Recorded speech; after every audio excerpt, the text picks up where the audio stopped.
Today we are going to talk about dementia.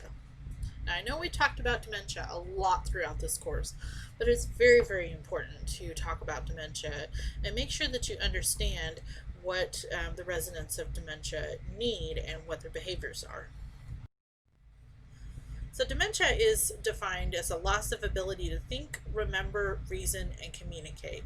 Some other terms you may hear to describe dementia would be impaired mental function, cognitively impaired, or other, chronically confused, something like that. But it is not a normal part of aging. Now, it is normal for us as we get older to maybe get a little bit more forgetful. Maybe our brain's working a little bit slower, kind of like we talked about back in Unit 15.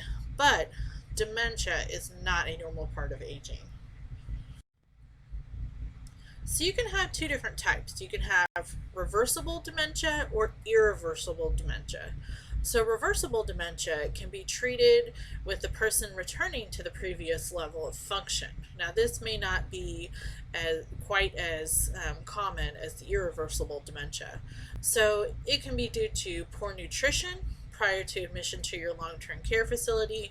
So you may see people with a lot of forgetfulness, confusion. They don't have quite that reasoning and processing skills. But as they come into your facility, once they start eating better and getting in a more stable environment, then they get better, which would be great.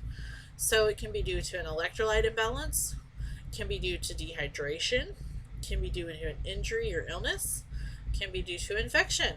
You'll see a lot of people get confused and have memory problems with infection.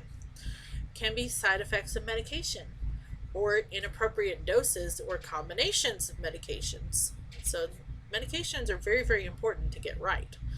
Some residents with depression may have dementia-like behaviors as well. So the irreversible dementia, these are the ones that we're going to focus on today. So this is a progressive neurological disease. This is not going to get better. There is no cure. We can try to slow it down, but it eventually will keep going. So some example, the biggest one we think of is Alzheimer's disease.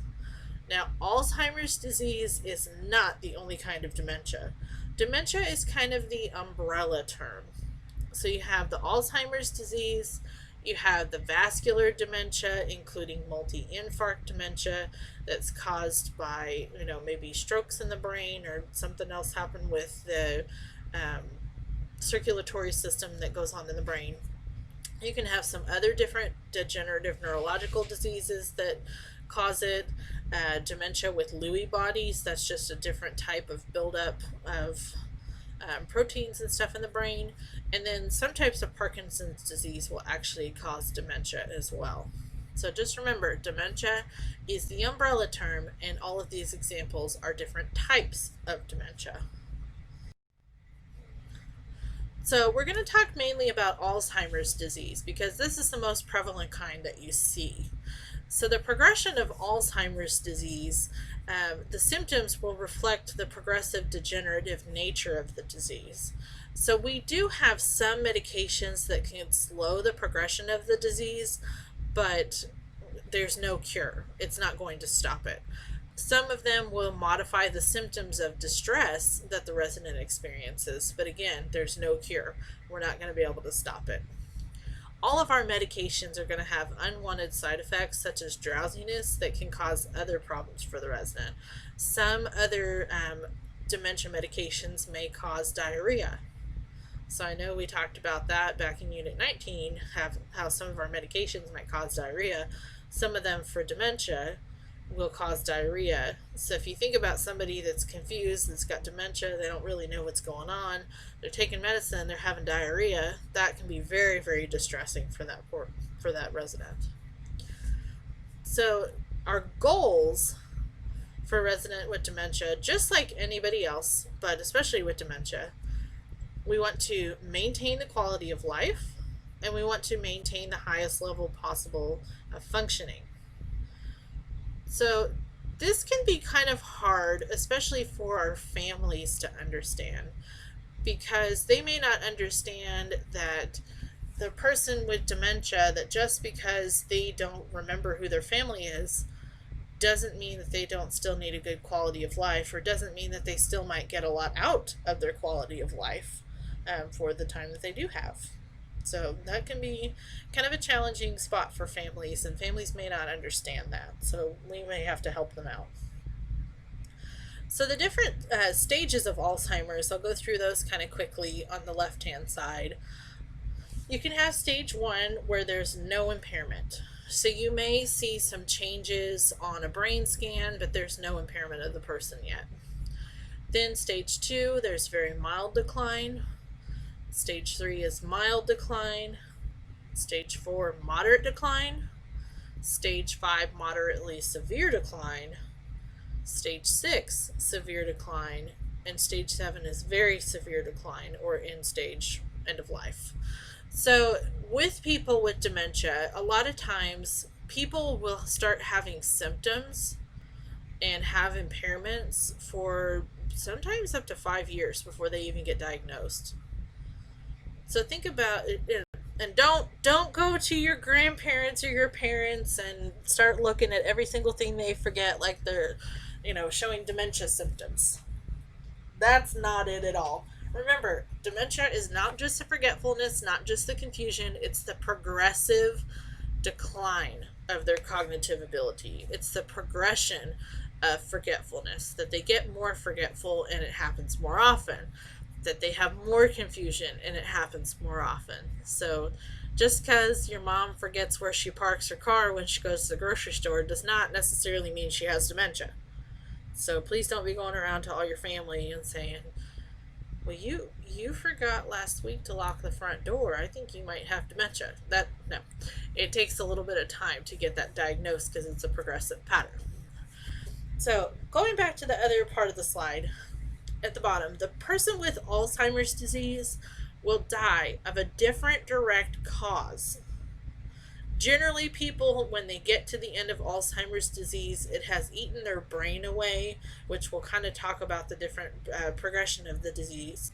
But it has eaten their brain away to where maybe they get aspiration pneumonia because their brain no longer tells their epiglottis to work.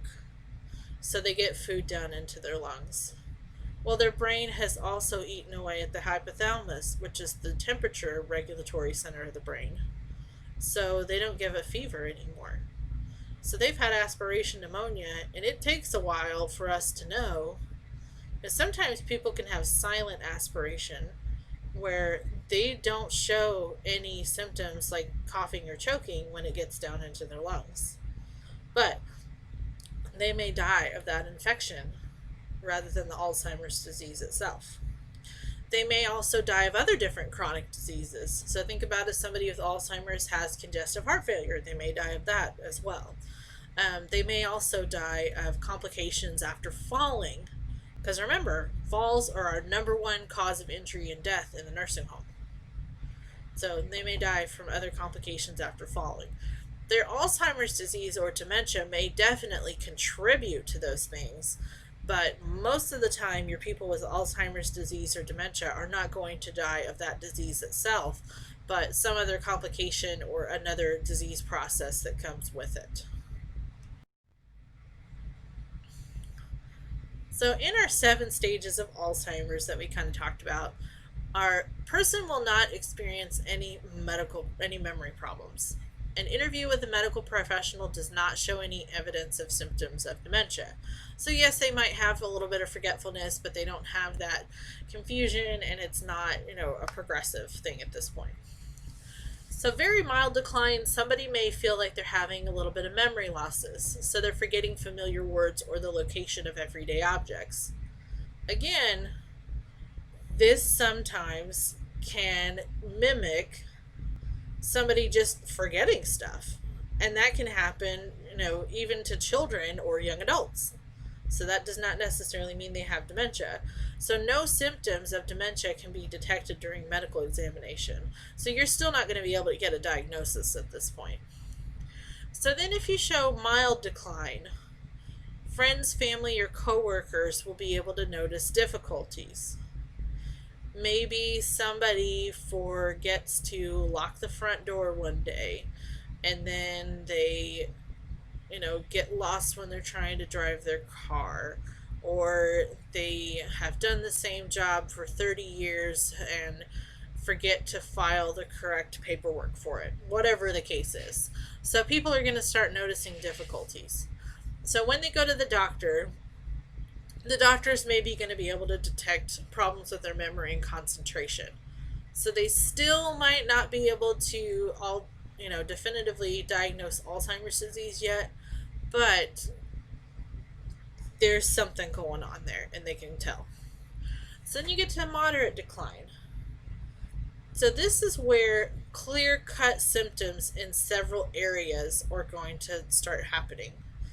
So they're going to forget recent events. Say their grandchildren came to visit last weekend. They go to the doctor next week, and the doctor says, well, your wife tells me that your grandkids came to visit you last weekend. How was that? Well, they did? I don't remember that. I don't think they came. They may also start forgetting their own history. So this is another thing that the doctors can kind of point out and start leading them towards dementia, and maybe start diagnosing with dementia at this point. Then when they get to moderate severe decline, this is where our gaps in our memory and thinking are very noticeable, and our individuals start to need help with day-to-day activities. So at this point, people may be unable to recall their own address or phone number. So people that normally were able to maybe drive themselves to the grocery store and then drive back, but really shouldn't go outside that established pattern, maybe they drive to the grocery store this time and they forget how to get home. And they have a cell phone with them. They don't have their own phone number programmed in for home. They don't remember their phone number. That's where this gets really, really dangerous for people still living at home. It can be managed, but they are really going to need 24-hour supervision at this point. So then when you get into severe decline, your memory continues to worsen and you start having personality changes. This is when individuals need extensive help with daily activities. This may be the point where somebody decides to have the person go into a facility, such as a memory care unit, assisted living, or a long-term care. So at this stage, your individuals may lose awareness of recent experiences and surroundings. So they, especially when they come into a new facility, they're not going to know where they are.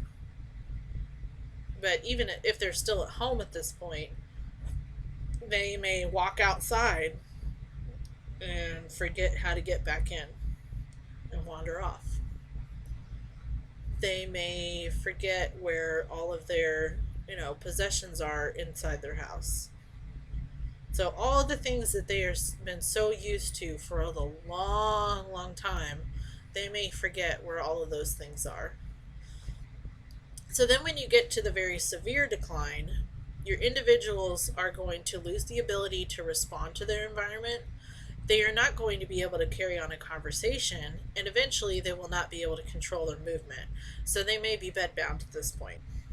They may still say some words or phrases and need help with all of their daily care. So this is where a lot of people will start saying things that you've never heard come out of their mouth. Because as the disease progresses, it starts to eat away at your language center.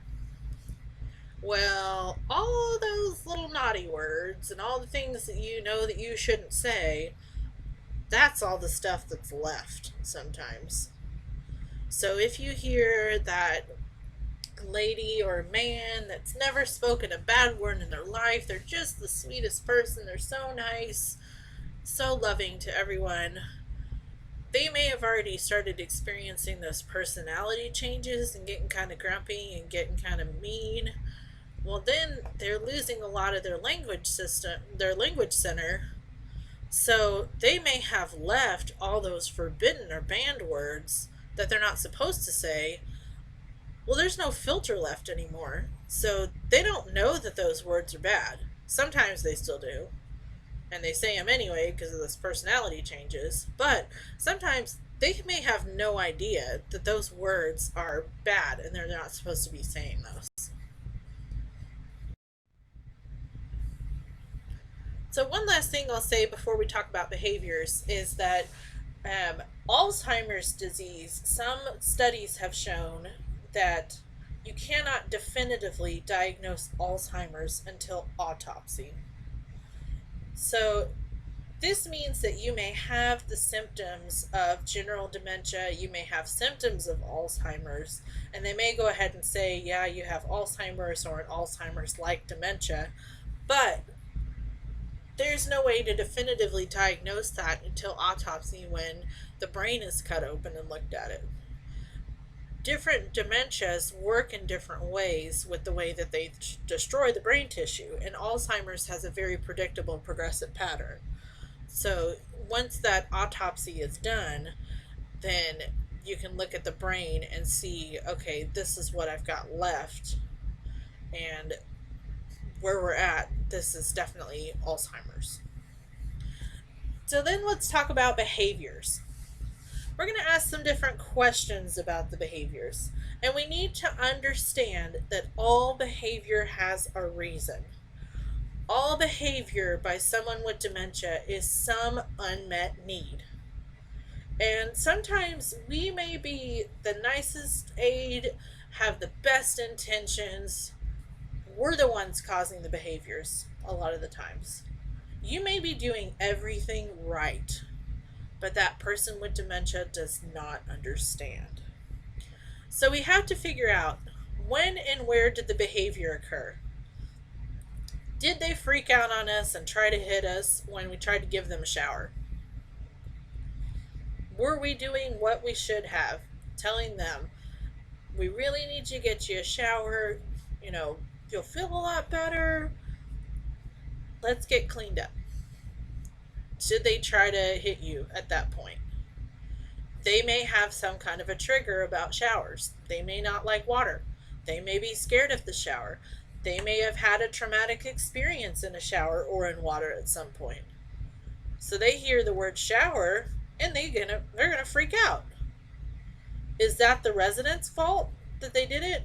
No, it's us. It's our fault that we triggered that behavior. Did we know? No, we didn't. So a lot of times it's very, very important to pass the word along, what works and what doesn't with your people with dementia. Consistent staffing will really, really help that. Because if you have the same staff that's coming, sometimes that person with dementia will eventually start getting that information and understanding, this is the person that takes care of me most of the time. And that consistent staff will understand that person's needs a lot better.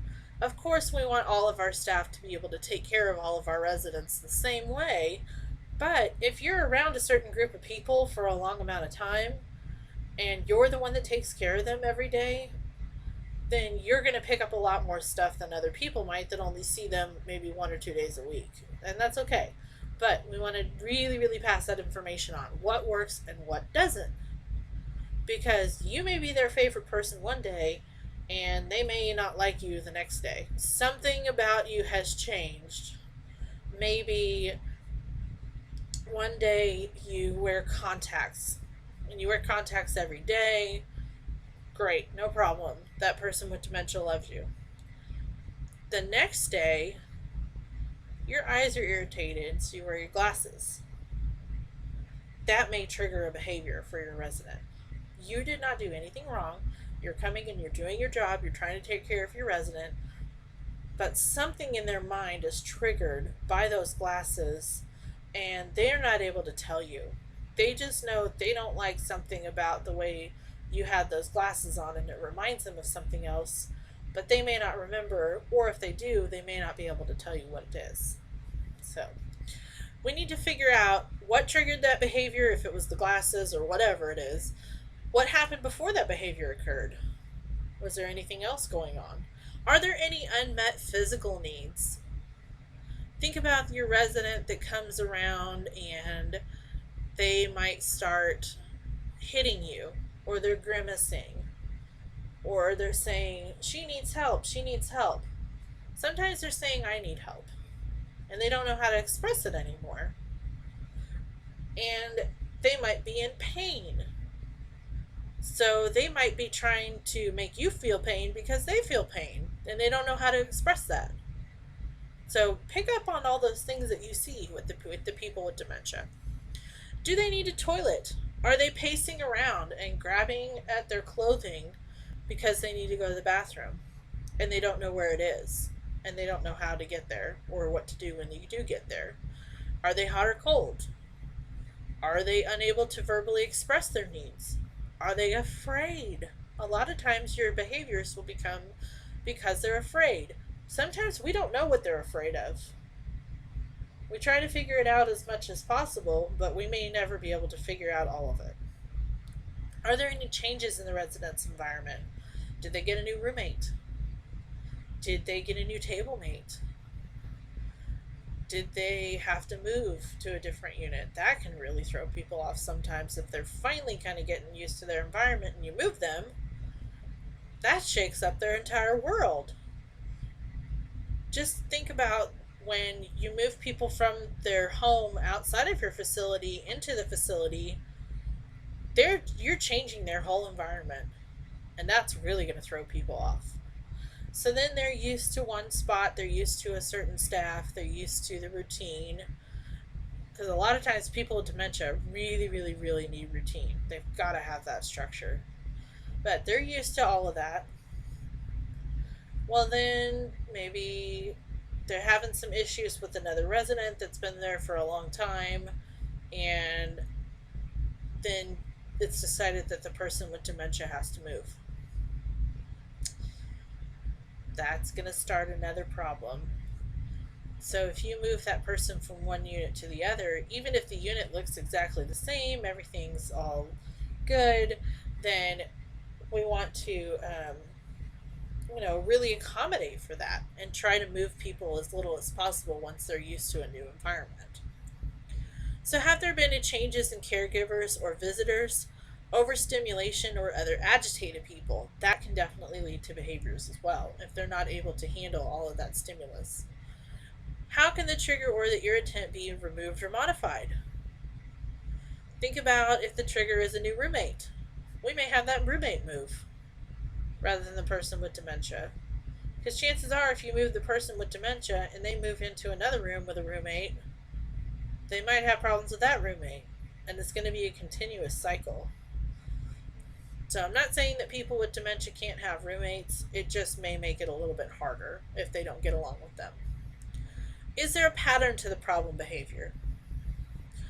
Think about if somebody every day at 3 o'clock is pounding on the doors trying to get out. They go out, they might get out the building and go stand by the street. Sometimes they may think it's 1960 and they're waiting for their kids at the bus stop. They pick them up every day, 3 o'clock, so they can bring them home and give them a snack. So that may be their behavior that they're having, but just wanting to definitely cut that behavior off before it starts. So that may be the opportunity to say maybe at 2:45 every day, we know that that person's going to go at 3 o'clock, start banging on the doors trying to get out. They may not even have to see a clock. They know in their mind that they need to go pick up their kids from the bus stop. So you may find some kind of other activity to keep them distracted. Maybe find a project for them to do. Maybe see if they want to drink a cup of coffee with you. Do whatever. Just find something for them to do to kind of keep them distracted and keep their mind off that. So that also is kind of part of the person's life history. The people that are trying to get up every morning at 6 o'clock, they're, taking a shower by themselves, and they're trying to get out the door. Well, they're going to work. They got to go to work every day of their life, had to be there by 8 o'clock. They like to get up and eat their breakfast, take a shower, and get out the door to go to work. They may not know that they don't work anymore and that they're in a facility. So think about the life history as well and their pattern of living. So think about if the behavior is harmful to the resident or others. Let's talk about wandering really quick. Wandering is where the person may just walk around the facility, sometimes pretty aimlessly. Doesn't look like they're trying to get anywhere, doesn't look like they're trying to, get out the doors. They really are just walking to be walking. Is that a harmful behavior? Most of the time, probably not. Wandering a lot of times can be because people are bored. They may be looking for something, not know what they're looking for. It may be that unmet need. They might have to go to the bathroom. Whatever the case is, there is a reason for why they're wandering. If it's not hurting themselves or hurting others, let them walk. It's good exercise. They're going to keep up their physical needs. Always, always, always offer for these people to go to the bathroom, though. Stop and ask them, do you need to go to the bathroom? Do you need to go to the potty? Do you need to go to the toilet? And people with dementia, if you say the word toilet, they may not understand toilet, they may understand bathroom. So try to kind of pick up on that as well. Figure out their language. So you may have to say, okay, do you need to go to the bathroom? And they look at you like you're crazy. Well, do you need to use the toilet? Ah, now that you mention it, I do. So they may let you help them go into the room, and you may have to point at the toilet and say, okay, let's sit down on the toilet. You may have to help them with their clothes. Some people may not realize that they need to go to the toilet until they sit down. They might be holding it, but their brain can't process it. So then they sit down and they're able to go. So then you can get them, all cleaned up, wash their hands, and they're out on their merry way and they can go walk again. Another thing with that is if you've got people that like to wander or walk a lot, make sure that they eat. Those people, a lot of times, you're not going to be able to get them to sit at a table for a full meal. You may have to get those finger foods that we talked about. Get those little sandwiches, get the chicken strips, get the apple slices, something for them to hold on to and still be able to walk and eat and maintain their nutrition. Especially if they're increasing their physical activity. Maybe they were kind of sedentary before, but now they walk all day long. They're going to be burning a lot more calories, and if they don't take calories in, they're going to lose weight. And that is not necessarily a good thing. If they lose too much weight and we can't explain it, and we're not really doing anything about it, not only is that harming the resident, but that's going to be a survey tag. So it all kind of ties together. So if the behavior is harmful to the resident or others, yes, we need to try to figure out how to stop it. So if that resident is wandering in and out of people's rooms, taking all their stuff, that's a big issue. So we may have to figure out, okay, is there something we can do to stop them from wandering like that? Is there something we can do to, keep them from taking people's stuff? Or do we need to have them maybe move to a more specialized unit? And of course, we don't want to have to make them move unless we have to, but sometimes that is the best thing, is to get them into a different environment that's a little bit more accommodating for what their needs are. So what does the resident's care plan say about the problem behavior and the approaches that have been effective? Always check that care plan, because if this behavior has been happening for a while, then there may be some care plan interventions in place. So if the behavior has been the wandering and they have been, walking all the time for the past 2 years, and now they're trying to get out, and that's been happening for about 6 months. What do people do to make it more effective? Is it that you have to go check on doing another activity around the time that they normally try to wander and get out the doors? Is it that they have some kind of other unmet need? What is it that's going on that we can help with? And that should all be on the care plan.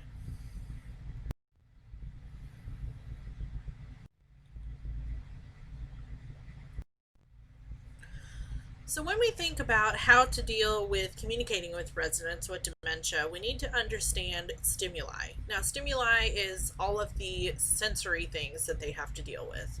So, residents may not be able to kind of sort through the different sensory environmental stimuli, and they may not understand which are important signs of dangers and which can be ignored. So, think about somebody with dementia, they're in a nursing home, and it's kind of loud. There's TVs going on, there's radios going on, people are talking, people might be yelling, lots and lots of noise going on. Then there's the vacuums, and people are coming up to them and saying, "Hi, how are you doing?" We're trying to be nice, and we just kind of do a drive by of them. It's going to take them a minute to process that. So they may get kind of confused and overwhelmed and overloaded by all of this stimuli going on. So that's why a lot of memory units have a lot smaller resident number, usually only about 12 people per memory unit. It's a lot more quiet environment. Yes, they still have to do all the vacuuming, and they have TVs and stuff like that, and they have activities going on, but it's not nearly as much noise and commotion and just all sorts of stuff going on like a typical nursing home may have during the day. So, some approaches by the CNA: absolutely use simple sentences and make simple requests. One thing at a time. If you are having the resident get dressed in the morning, rather than taking them over to the closet, opening in the doors, and say, "Okay, what do you want to wear today? You want to wear this? You want to wear this? How about this one? This is really pretty. How about this pants? This top?" That's going to be really overwhelming to somebody with dementia. So you may pare it down and maybe pick a couple things and say, "Would you like to wear this one or this one?" If they choose one, go on to the next thing. "Okay, we got a top. How about these pants or these pants?" They pick one. "Okay, here's some socks. Here's your shoes. Here's your underwear." Then you need to help them get dressed. Segment it down one task at a time. "Okay, let's change your underwear." Change their underwear. "I'll help you put your socks on." Change the socks. "Let me put your pants on," or "Let's put your pants on." Put the pants on. And you may have to kind of pantomime that. You may have to kind of demonstrate or act like you're doing the same thing, so then they kind of get it. Because if you hold up a pair of pants and say, "Put these on," some of them may put them on their arms. They may not understand where the pants go. So you may have to really, really help with those complex tasks, or the simple tasks that are now complex to them, and really be patient. Always get that positive reinforcement. So you may repeat the same request rather than using different words. Now, once you figure out what word it is that triggers them, then, or triggers the memory, then you might keep using that word. So, like the going to the bathroom. So, if they don't understand the word bathroom and you try to use the word toilet, and they say, "Oh, yeah, toilet." Okay. So then maybe the next day you go up to them, "Do you need to use the toilet?" And they look at you. "Let's go use the toilet." They kind of look at you again.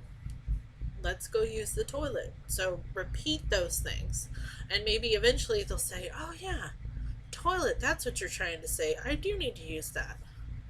So you want to definitely use consistent routines. Consistent staffing is important. Consistent routines are important. If that person, say they like to sleep in, they don't want to be down at breakfast at 7 o'clock. They like getting up about 8:30. That's their choice, but we can help keep that consistent routine. Go in at 8:30, wake them up. Help them get dressed, bring them out to breakfast. They still get a choice of what they want, of course, but we can be consistent with that routine. Sometimes people with dementia, if you throw off their routine, they cannot process anything else. They really just cannot process that. So really make sure that you use those consistent routines. So some residents may not be able to understand our verbal communication. So kind of like getting people dressed, they may not be able to understand, okay, put the pants on. What? What are those? So you may have to mimic doing that. So they may be able to process that a little bit better. So you always want to use your nonverbal cues in addition to the verbal cues, because you need to have that verbal cue, and you need to have the nonverbal cue, and then sometimes you need to have a touch connection too. So you may just gently put your hand on somebody's arm while you're talking to them. So then you're verbally connected to them, you're visually connected to them, and you have a touch connection with them. And those things will help them assimilate that information. So make suggestions rather than asking for an explanation. If they don't understand, if you say, okay, let's put the pants on, and if they look at you, rather than saying, don't you understand what pants are? Don't do that. So you may say, okay, I'll help you. Let's do this together, and help them put their pants on. So we always want to continue to offer choices, but limit the number, because the sheer number sometimes can be very, very overwhelming. And understand that the resident may respond with fear and frustration because they don't understand what you want, and they can't express what they need. So they may need to go to the toilet, but they don't know how to tell you. And if you're asking them, do you need to go to the toilet, they may not understand what you're saying. So just understand that resident getting frustrated or being fearful with you doesn't mean that you're doing anything wrong. It just means they cannot process either way. So people that have impaired memory, they are not going to be able to understand new concepts. Or sometimes they can understand the new concepts, but they can't remember it. That's why we have to have that 3-step process to the new concepts again: the verbal, the visual, and the touch. So you may have to repeat what you need several times in those ways. So somebody that has an impaired memory, sometimes you may need to do redirect or distraction, suggest an alternative activity. So say they go down to the dining room and they want to go play bingo. Well, somebody's in their favorite chair, and they're really, really overwhelmed. And they're like, I don't think I want to do this. Let's just not do this. So then what do? Then you can maybe say, oh, well, we can go to, this other area, and do you want to color a book? Color in a coloring book. Do you want to, do a puzzle? Something like that. Just suggest some kind of alternative activity if they're really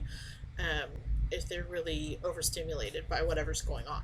And sometimes people with dementia, they're just bored, and that's what will happen to cause behavior. So we need to keep them in a structured environment and have activities for them. So use an ADL routine that recognizes the resident's life patterns and preferences. So if they usually get up every day and they put their makeup on, okay, they may not understand how to put their makeup on, but they may want it. So they might be trying to put the lipstick on their eyes, or put the mascara on their cheeks. Whatever it is, you may have to help with that, because they may understand, I want my makeup on, but they may not understand how to do it anymore. So residents with dementia a lot of times will have loss of impulse control. This is where that filter has kind of gone. So they may use language or behaviors that are not typical of their lifetime habits, because that's what they have left. If you have somebody maybe that's at a risk of falling and they have dementia, say they're in their bed, and you tell them, okay, you need to lay here, try to get some rest. Maybe they're really, really tired from walking all day, and you don't want them to fall. So you help put them to bed, and they really need to rest. Well, they may not understand when they feel the urge that they need to go to the bathroom. They may still understand, what that urge is and that they need to go. But they're not going to understand a lot of times that they need to use the call light to call you, that they need to wait for you to come, and that they shouldn't get out of bed by themselves. So they feel that urge, they're up out of bed, going to the bathroom. Well, if they really haven't rested after walking all day, that can definitely put somebody in an increased risk to fall. So we got to check on these people a lot more often.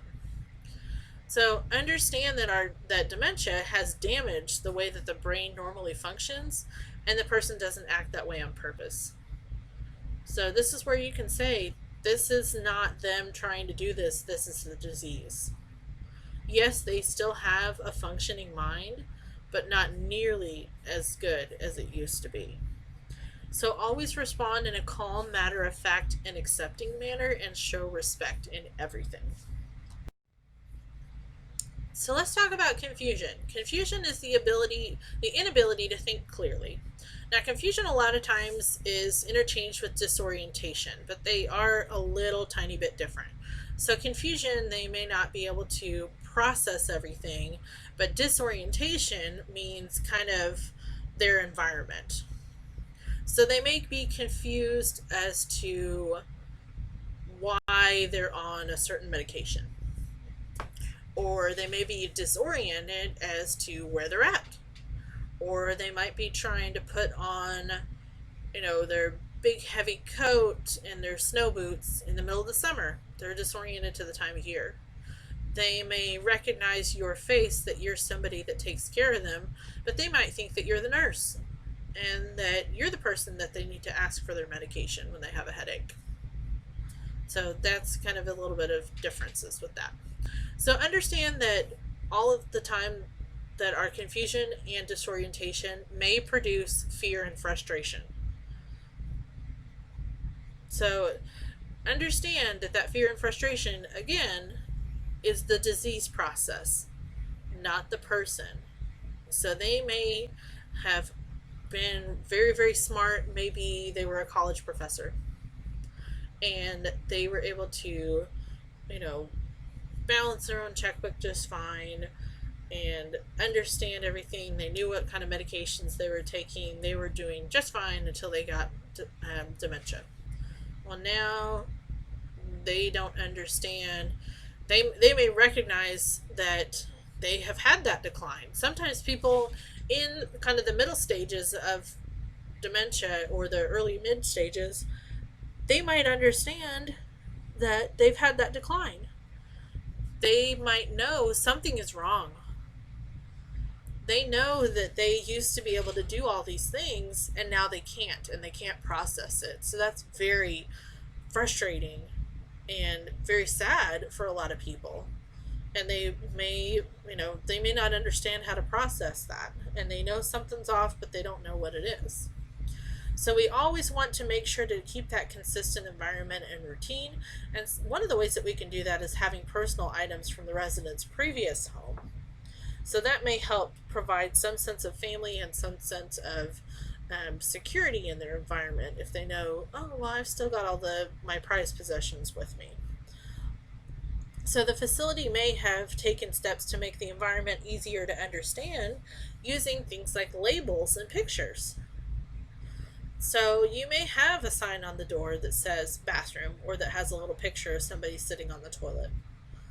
You might have the name outside the door, but then a big sign on the door that says Rachel's room. Great. Whatever it's going to help that person with dementia understand their environment. So people may also have sensory and perceptual changes. They may not be able to recognize the purpose for an object or recognize the concepts such as left and right, up and down, hot and cold. So they may go to brush their teeth and they pull the hair comb out of the medicine cabinet and they go to run it under the water, but they turn on the hot water instead of the cold. And then they try to stick the hair comb in their teeth and mess up their gums. Scary. So we need to help more with the ADLs, or even just to supervise. Because if people don't understand what it is that they're supposed to be doing, we may just have to tell them, well, okay, let's use this one instead for your teeth. Okay, that may be as simple as that. You may have to just pantomime that you're brushing your teeth with the toothbrush, because they might try to brush their hair with it. You never know. So just kind of keep that in mind as well.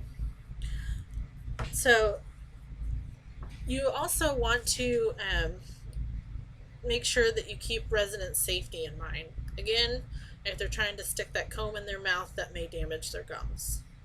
Or if they're trying to turn on that hot water instead of the cold, they may burn themselves. So definitely keep safety in mind. So we can have something called repetitive activity or perseveration. So, perseveration means repeating an activity over and over and over, such as unpacking and repacking the contents of a dresser drawer, pacing, or repeating the same question or story. Now, you will hear the same story from your dementia residents a lot. They're not going to remember that they told you. And if you tell them, well, you told me that yesterday. Well, I did. I didn't tell you that yesterday. Who's been telling on me? Who'd you hear that from? So they may get really confused and agitated with that. So if somebody tells you a story with dementia, act like it's the first time you've ever heard it, even if it's the 100th time. Because they may not understand that they've already told you and that you may not want to hear it again, but just go with the flow and get in their world. Don't try to redirect somebody with dementia because you're not going to win. But anyway, they may have a trigger or a theme. So your resident may start trying to pack their bags every time the doctors come to visit. Or they may be trying to, I don't know. I'm trying to think of another example, but can't really think of one right now. But is the behavior part of a life activity? Is it needed for reassurance? Are they asking to go home? Is it an expression of anxiety like pacing? Converse and reminisce with the resident. Ask them about it. Walk with the resident. Find something else for them to do. Make sure that you give them activities that they value. Provide stimulation and social contact. Get them out around their peers. Maybe instead of packing and repacking their suitcase, you can go find them something else to do. So always encourage the resident to rest as well, because you want them to rest, you want them to eat. You don't want them to get so tired and so weak that they fall. Hoarding. Hoarding can definitely happen as well because people may be collecting things and they don't understand that they shouldn't necessarily keep all that stuff in their room. Big thing that can be a health and safety issue is food. Because think about if you've got a resident that likes to hoard food, they've got dementia, they take a banana back to their room, they stick it in the drawer, and they're like, oh yeah, I can have a snack later. Well, later comes, they forget where the banana is. So they might start pacing, looking for their banana, because they knew they had a banana and now they can't find it. They might start accusing you of stealing it. That's another behavior that can happen as well. If they have something and they put it away for safekeeping and then forget where it is, well, I don't have the problem. My mind is perfectly fine. You're the one that took it. So that can happen quite often in a facility, and always look at your care plan and ask your nurse if you have any questions about what to do with that. So always check your residents' living space for hoarded items and remove those that could be a hazard. So take out that rotten banana. And if your residents have some other kind of sensory impairments, they may not be able to smell that rotted banana in there. So definitely take care of that. Now, wandering and elopement, we've already kind of talked about wandering, but elopement is an unattended exit out of the building. I know we kind of talked about elopement back in the recording and documenting a little bit, but we'll talk about it a little bit more. So if somebody is trying to elope or has successfully eloped before, we always want to look for triggers and themes. We always want to provide those environmental cues. See, are they trying to elope to go get their kids from the bus stop? Look for that trigger and theme. Provide environmental cues, such as where to go for the room or the toilet. Know where the residents are at all times, not just the beginning at the end of the shift. So check on your resident. if you have somebody that keeps trying to get out and it's really becoming apparent that it's hard for the staff to control the environment for that person, that may not be the right place for them to be. That's unfortunately a very, very difficult situation when you've got someone that really should not be in a setting, and maybe the facility doesn't want to lose that resident, and maybe the resident's family loves for them to be there. The staff takes excellent care of them. The facility really likes that resident, but now their behaviors and their elopement risk and all of the things that they're doing are becoming too much for the staff to be able to handle. It might be time for a change of environment at that point. So that's something to maybe talk with your nurse about and just let them know, well, we've been having a harder time with helping out Mr. Smith because he just is really bound and determined to get out the door. And if we're in helping somebody else, then it's really hard to kind of keep him in and meet his needs. So it may be time to move on. But back to the question of elopement. So ask questions if a resident appears to be in an unsupervised area. So if you notice that, say, your resident, if you're in a facility that has maybe some different units that have doors to them that are coded, and your resident is outside that coded area door, why are they there? Is somebody with them? What's going on? So you always need to ask those questions. So even if a resident has not been identified as an elopement risk, he or she might exit. So maybe those conditions producing that reversible dementia, or the condition called delirium. Delirium is another thing that's kind of similar to reversible dementia, where it's a sudden onset. And it's really confusion. A lot of times people will have that in the hospital when they're completely out of their environment. But that reversible dementia may have started. They've maybe got a UTI. They're really confused. They might have just followed somebody out of the door and thinking nothing's wrong. They're just going for a walk with that person. So when we talk about elopement, you always want to make sure to follow your facility policy when the door monitor alarm sounds. So the policy will usually include checking for a reason that the alarm was triggered in the first place. Sometimes this can mean the door was left open too long. Sometimes this can mean that somebody opened the door without putting in a code first, or whatever it is. But sometimes it can mean that someone with a special bracelet has set off the alarm on the door. So listen to the alarms on your doors, because some of them may sound different, and know what your facility policy is with that. And make sure that if that door monitor alarm is activated, go check and see why. Don't just assume somebody else has done it. Go check and see why that door alarm was triggered. So disabling that alarm will leave the residents unprotected. So if you just go shut it off and don't check to see why it was alarming, there may be a resident that's already outside. And if maintenance does work on the alarms, generally they will come around and tell everybody and say, hey, I'm doing alarm maintenance. So that means you need to go check on your residents even more often. Sometimes even up to every 15 minutes, just to make sure that none of them have gotten out, because if the door's not going to alarm, that's usually your trigger that somebody is trying to get out. So if you notice that a resident is missing, make sure that you report that immediately. And we're not trying to put everybody in panic mode, but this will definitely get everybody looking for that resident. So say you go to check on a resident, they're not in their room. Okay. Are they in the bathroom? Nope, they're not in the bathroom. Then you need to start looking maybe in other residents' rooms, call the therapy department, see if they're there, see if they're in activities, let the nurse know, hey, so-and-so's not in their room, I'm looking for them right now, but just to let you know.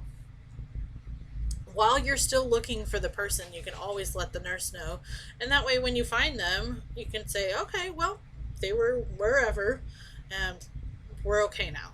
But if you can't find them, then the nurse is already notified and they know that what you're doing to check on them.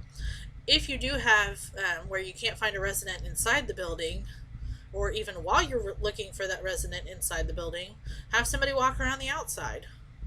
Just make sure, that even if the door alarm didn't trigger, that they may not have gotten out. So always look at your facility policy with that, and follow your emergency plan. So if you have aggressive or combative behavior, this most often occurs while personal care is being provided to the resident. So there may be some kind of trigger that's making the resident have that combative behavior. It may not be what you're actually doing to them. They may be afraid of what you're doing. So the behavior can be verbal or physical. So always look for your triggers and themes. Maybe they're recalling some kind of past negative emotion that's associated with you. It may not be anything that you have done. You may remind them of somebody else that's had a past negative emotion with them. You may trigger that anxiety when a certain situation reoccurs. So you always approach the resident from the front so they can see you. Always talk to them. Make sure that you follow the routines or patterns that the resident is able to see how they can be more comfortable and feel safe and in control. That may be one of the reasons why they're having a behavior. If they feel like they're not safe, if they feel like they don't have that control, that can be a huge thing. So you always want to observe for any signs of frustration or resistance. Use non-threatening communication, keep a calm, cool voice, and to prevent any escalation of behavior. And sometimes you may need help to distract or redirect that person to help them leave that frustrating situation. Sometimes if, say, you're trying to give somebody a shower and they don't want to take a shower and they start getting really agitated and really frustrated and they've got behaviors going on, and then you're like, well, I really need some help. So then you get another person in there. Then they're still getting really agitated. They're getting really frustrated. You can't help them. You still need to get them in the shower. So then you're like, oh man, 2 people aren't enough. Maybe we need a third. And then it escalates even more. Adding that second and third person may be what's triggering it. They may have already had that anxiety about taking a shower. If they already had, issues with doing showers anyway. But then adding that second and third person is going to increase all that anxiety and continue the process. So look at that to see what happens. So you can also have a catastrophic reaction. So this is where your resident experiences increasing distress and anxiety that may escalate to violent behavior. So overstimulation and fatigue may make the resident more prone to losing control. So having that second and third person in there trying to help you, direct the resident into doing the shower, that's way too much overstimulation for some people, and they may lash out and try to hit you. Did you do anything wrong? No, not really. You're just trying to get some extra help and have some other people try to get the resident to understand that maybe, they've been incontinent of bowel, they've had diarrhea, it's all over everywhere, it's all over their clothes, they really need to get in the shower and get cleaned off and make sure that you get everything taken care of. Okay, that's logical to us. That's not logical to somebody with dementia, especially if you keep adding that extra stimuli. So you always look for triggers and themes, and the best overall approach is to anticipate and prevent. Remain calm. Make sure you use non-threatening body language or nonverbal communication. You always want to follow your facility protocol and follow your care plan for working with a resident who has potentially violent behavior. And if the resident does hit you, you need to report that immediately. Even if it's not going to turn into some kind of workers' comp situation or anything like that, but you need to report that so that it can be documented. That way we can figure out, okay, what is causing that resident behavior? That resident may need some kind of change in medications, they may need change of environment, but, of course we want to try to prevent all of these aggressive combative behaviors and the catastrophic reactions, but if they happen, we need to report and document them right away. So there's a condition called sundowning. Sundowning means that the resident is fine during the day. They're good in the morning, they're pretty calm, they're cooperative, no problems. Then the late afternoon, evening comes, they're getting kind of tired. They're going to start getting restless. They're going to start getting confused. They're going to start wandering. They're going to start increasing their behaviors. Maybe they're going to be resistive to care. Maybe they're going to be really angry with you. They're going to try to hit you, whatever it is. That's sundowning. So, where the resident is okay in the morning, but their dementia problems increase as the day wears on. So we want to help avoid that fatigue, so offer frequent rest periods, anticipate our behaviors, and provide support. Figure out those triggers if they're increasing during the evening. So then people can also have delusions. This is a false belief, such as the resident believing that someone is trying to harm them or steal from them. So like the people that are hoarders, or people that just forget, they put their banana in the drawer and then it's gone. They can't find it because they don't remember where it is. So then they think, oh, well, you're stealing from me. That paranoid behavior, that can happen a lot with people with dementia. So they may not understand the environment, the events, and the changes, and they're going to be fearful. They may blame other people for their losses. They may blame their roommate. They may blame the person across the hall. They may blame you. You didn't take their stuff. They don't know that. They're just trying to find some reason because they cannot process the fact that they don't know where it is. So they're convinced that somebody else took it. So again, just like everything else, we want to look for our triggers, communicate to your resident that they're safe, and be aware of the possibility that theft or abuse has occurred, and maybe not recently, but maybe many, many years ago, and that they're reliving that, or that the abuse or theft has happened recently, or it is happening right now. So we don't want to just brush off somebody that's having a delusion, because sometimes they may be very accurate, they may be very real. Sometimes they're not. So we always need to investigate it and take it seriously. So hallucinations, these are changes in the brain that can cause the resident to see or hear things that are not there. They may be talking to people that aren't there. They may be saying, they may have that with a delusion and say, well, I know that you were talking about me last night. Or they might say, well, I need to go help that little girl over there. And they're talking to someone that's not there. So definitely listen to the resident's explanation of what was seen or heard. Do not try to reorient them to reality. That is their reality. You always get in that resident's reality. So one of the things that you can do with that is just listen to them. Okay, what are you talking about with that little girl? What does she look like? Ask them for more details. Always document it.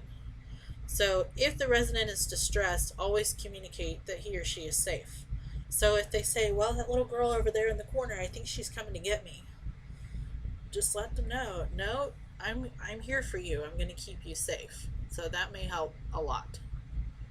And always follow your care plan and your facility policy if somebody's having those kind of issues. So residents with dementia can also have depression.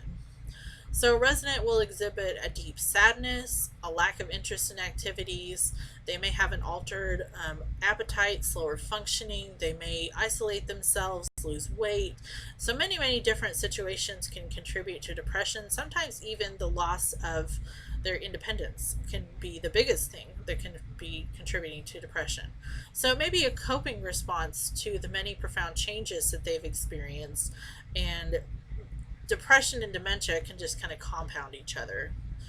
So you always want to listen to the resident, encourage them to talk. If you are not comfortable with that, or you don't have time, then you might find somebody else that can come listen and talk with the resident, maybe your social worker or your chaplain or whoever you have available. Ask the nurse how to respond to them if you're not sure. Always encourage physical activity as the resident encourages and is able, because a lot of times physical activity will get all those chemicals going in your brain that help increase your mood and make you happier. That may not always work, but it's a good intervention to try. Always observe and report any changes with the resident, and if the resident talks about suicide, if they talk about harming themselves, or if they talk about harming somebody else, always immediately report that to the nurse. That is something to take very, very seriously.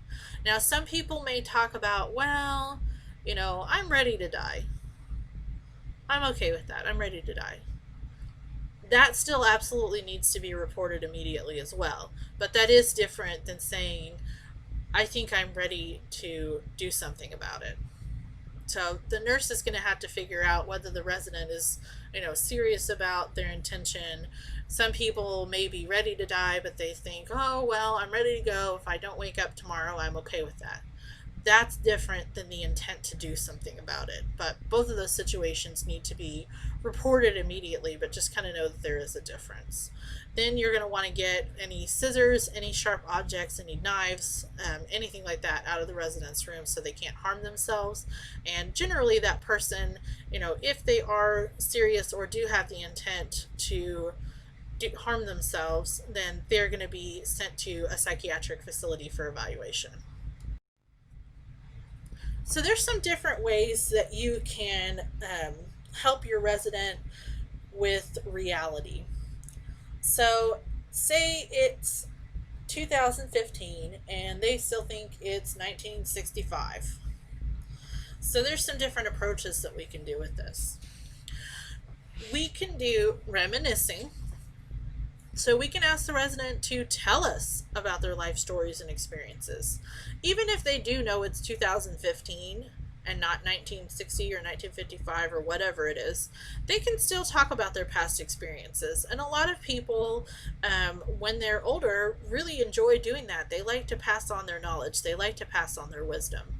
So they like retelling all of their different experiences. And then you're going to learn a lot more about the residents as they tell their stories. So show interest in the resident experiences. Ask them to tell you about their photographs, other personal items in their space, to start talking with them. So you can ask them if they've got a picture on the wall of the day they graduated from college. Ask them about it. Well, tell me about that. What'd you go to school for? Did you enjoy it?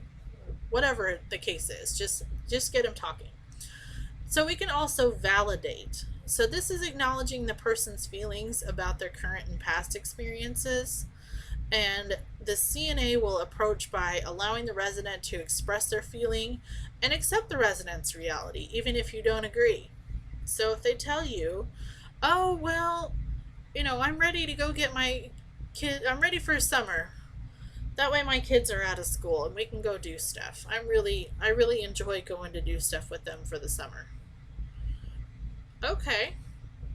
Their kids are 50 and 60 years old and have their own grandkids by now that they're waiting for, they're waiting for them to get out of school. So validate it. Acknowledge the feelings that they have about that and just say, okay, what do you like to do with your kids during the summer? Get in their world. These are the reminiscing and validating. These are really what's going to work with somebody with mid to late dementia, because they're still going to be able to, they're not going to be able to understand that, it's not 1960. You're not waiting for your kids to get out of school because they've been out of school for however many years. So you can reminisce and validate with them and just kind of talk about it. Now, one thing that will work in early dementia is reality orientation. Now, if you try reality orientation as dementia or Alzheimer's progresses, you are going to be fighting a losing battle. Because reality orientation will talk about the different cues, such as the person, place, time, everything that's going on right now. So this is going to help somebody with early dementia or maybe with that reversible dementia. If they think, oh, well, it's 1955, I got to go to work. Well, no, it's 2015. You don't work anymore. You're at the nursing home, whatever it is. That may be working in early dementia, but as the disease progresses, reality orientation will not work. Because those people are going to think that you are crazy. And they're going to be like, I'm not in the nursing home. What are you talking about? I need to get to work. So just know that if you ever try to argue with somebody with dementia, especially those middle to late stages, you will not win. So that is our cardinal golden rule with dementia. Don't argue with that person. So we want to have a supportive environment. We want to use cues such as a picture calendar, maybe label the pictures if you've got pictures of their family, of their grandkids, put little labels on it. Do everything that we can to help support their independence. And sometimes people will come around to it themselves if they're still cognitive enough to understand, okay, I've got some kind of disease, I know something is wrong, I'm just not sure what.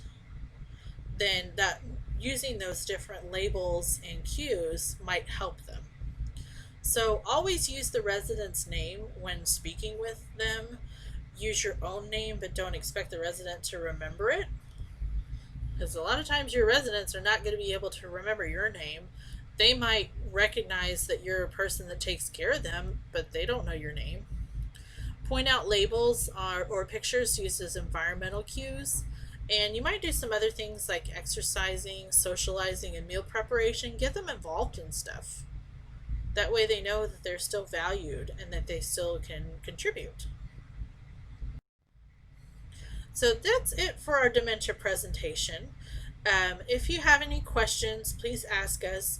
I would strongly encourage any of you that can to take training through the Alzheimer's Association. They are a very, very wonderful resource and have a lot of good training that can help with anybody working in any kind of environment, especially memory care, but you're going to see dementia no matter where you're at. So if you have any questions, please contact your instructor and have a great day.